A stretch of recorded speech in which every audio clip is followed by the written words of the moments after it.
Hello everyone, সবাই কেমন আছো? আশা করি সবাই ভালো আছো। তো আজকে চলে আসলাম নতুন একটা রেসিপি নিয়ে। খুবই মজাদার আর অল্প সময়ে বানিয়ে ফেলতে পারবে খুব মুচমুচে ডালের বড়া। তো এখানে দুটো মাঝারি সাইজের পেঁয়াজ কেটে নেব আর কিছুটা চালের গুঁড়ো দিলে বড়াটা খুব মুচমুচে হবে। তো এখানে পরিমাণ মতো লবণ দিয়ে দিলাম আর পরিমাণ মতো হলুদ।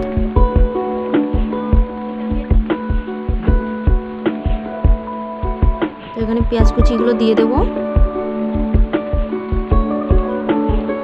আর চালের গুঁড়োগুলো দিয়ে দেবো। তো এবার এগুলো ভালো করে মাখিয়ে নেব।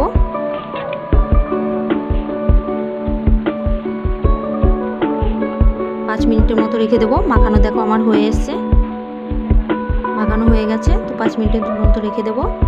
কড়াইতে তেল গরম করে নেব। দেখো আমার তেলটা গরম হয়ে এসছে। এবার উনুনের আঁচটা কমিয়ে দেবো। এবার ছোটো ছোটো করে বড়াগুলো দিয়ে দেবো তেলের মধ্যে। বড়াগুলো দেওয়া হয়ে গেছে। এবার 5 মিনিট মতো অল্প আঁচে ভেজে নেব।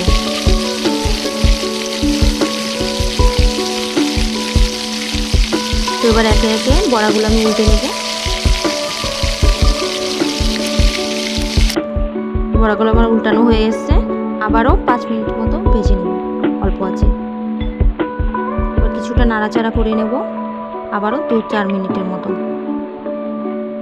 আমার বড়াটা প্রায় হয়ে এসছে। এবার কিছুটা নাড়াচাড়া করে নামিয়ে নেব। বড়াটা পুরোপুরি হয়ে এসছে, কি সুন্দর কালার এসছে। তো আজকে এই পর্যন্তই। ভালো লাগলে লাইক করে দিও।